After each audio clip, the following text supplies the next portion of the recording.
Hey folks, it's Finn.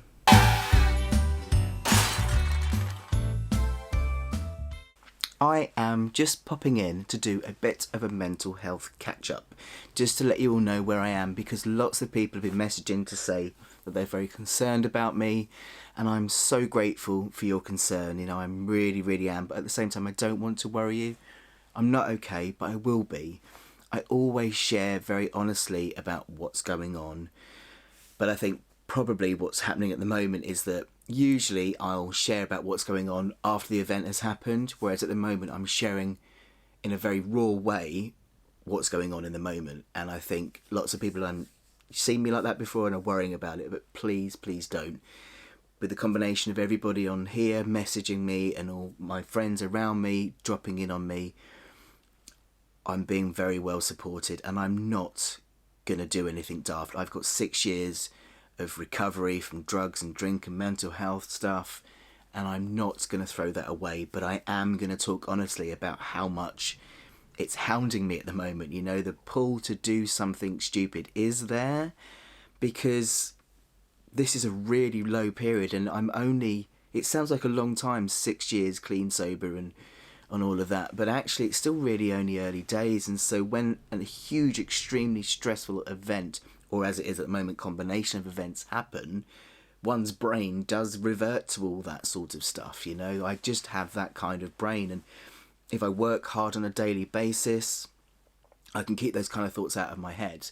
But it's just been so much at the moment to deal with that it's very difficult for that stuff not to enter my head. But I'm not going to do anything daft. I promise you. So where am I currently? Well, I'm still so poorly.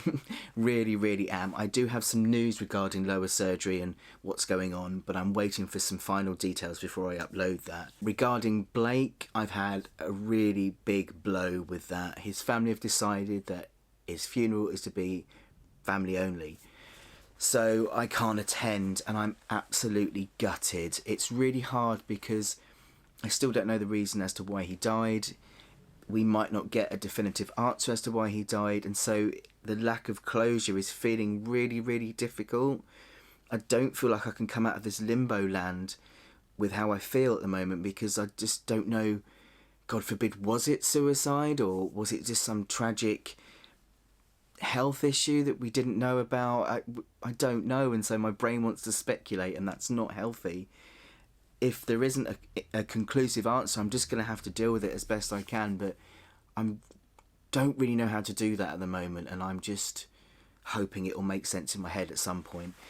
A friend of mine has suggested we have a memorial for him instead, as I can't go to the funeral, and I think that's a great idea, so we'll be doing that later on in the year. As for everything else, I've been to the doctors and discussed with her the stuff that's going on in my head and how unwell I feel, and she's upped my antidepressant medication, which I don't like to do, as you've heard me say lots of times, but I think at the moment it's a good idea. I just need something just to take the edge off a bit so that I can cope, because it's all been so intense. I mean, up until the last couple of days, I spent the last 4 days prior to that in complete another world. I was just getting up in the morning, dragging my duvet to the lounge, laying on the sofa, and then at night grabbing the duvet and moving back to the bed. I wasn't answering any emails. I couldn't even surf Facebook, which isn't like me. Just completely unable to do anything, and that's just not good, because when I get that kind of stuck, I have no energy to do anything else to take care of myself. So upping the antidepressants should hopefully give me a bit more ability to kind of put some action in to deal with this. The benefit of being in recovery is that I have an amazing support network in AA, which is really helping.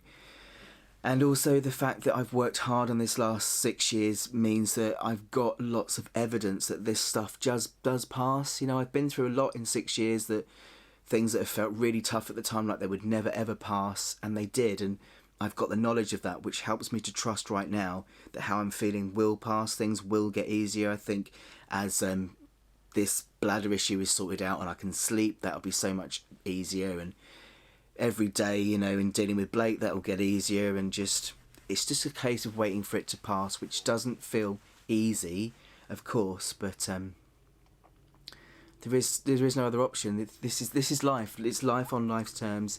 Sometimes stuff happens that's out of your control, and the only control you can ever have is just to keep yourself as well as you can, and that's what I'm doing. It's all been a big reminder at the moment about why you keep it in the day. I think I'd projected ahead so much this year that not getting this surgery and having these complications has been a really big blow. And I think that's because leading up to Christmas and through Christmas I was already low anyway, and I'd kind of then projected into 2017 as when I'd be finally done with surgery, and then I was going to do all this celebratory stuff around finishing my surgery, such as getting the tattoos that I wanted to get done and applying for my gender recognition certificate, because that's what I wanted. I wanted to wait until I got everything done. You don't have to, it's just how I wanted to do it.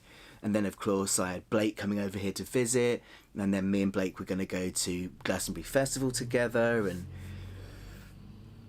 it feels like everything's gone. All of the plans I had this year have gone, and that hurts, and it's just this big hole of time now that I don't know what to do with, and I've just got to drop that and come back to the moment and don't worry about it. You know, it's good to have goals. I'm not saying it isn't good to have goals, but if you overinvest in those goals and don't pay attention to where you are on the way getting to them, then you know it can be difficult. We have a saying in AA, which is expectation is resentment in the making, and that's so true. There was all these expectations for the year, and because they've not happened, there's lots of righteous anger and resentment about it.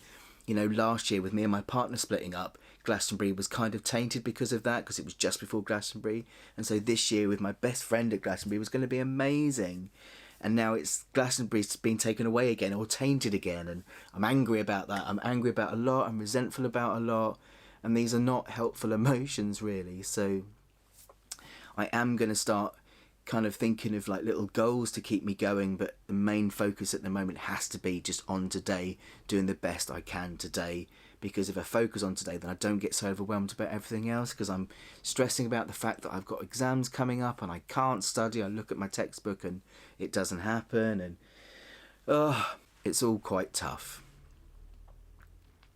but it will pass.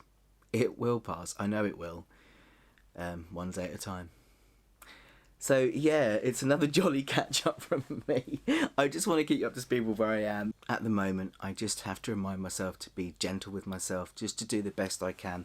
I say this to other people, that if on a bad day all you can manage to do is get up, wipe your face with a flannel and go back to bed, that's a huge improvement. So that's what I'm reminding myself of. I'm not setting myself huge goals. I'm just encouraging myself to do the best I can every day and take care of myself in the best way I can. Today I have got out and gone and got myself a haircut. What do you think? I went for something quite different because I just fancied a bit of a change, so I've gone kind of longer on top. I'm going to grow it a bit longer because people keep saying my hair looks better longer, and I think you might be right, so I'm going to do something different. So at the moment I'm just growing this out, so she's kind of messed about a bit. Shall I turn around and just show you the back? It's alright, isn't it? It's different. It's different. Can you see what I'm going for here? So yeah, that's cheered me up today, and I'm about to go to a meeting because I've not been so great with getting to meetings, but again, I'm not getting down on myself. I'm doing the best I can. So this was supposed to be a vlog that encouraged you that I'm doing better. I'm not quite sure if it came across like that because it's a bit like blah, blah, blah. But I am alright. I'm alright. You know, I just know that I've just got to go through this experience, and it's difficult to say this when you feel like this, but every time I've gone through something like this, when I've been really low, I've come out the other side with new knowledge about myself, more inner strength, whatever, you know. There's always lessons learned, even if they don't feel very pleasant at the time. And I guess at the moment my lesson learned is how important living in the day really, really is. So please be reassured, I'm okay. Honestly, I'm not okay, but I will be okay. You know what I mean. I will update in a day or two about lower surgery and let you know what's going on with that. But thank you so much, everybody, for just being so wonderful and just giving me so much love. The amount of love I've got in my life keeps me going, and I think that's one of the most important things I've developed over this last 6 years. Developing a friend networks mean that now, when things are tough, I'm not left alone. I mean, I got so many amazing cards for my birthday and well wishes and what have you, so I couldn't shut myself away if I tried, because you lot keep digging me out, and I'm so grateful for that. So please be reassured. Thanks, everybody. Talk soon. Bye bye.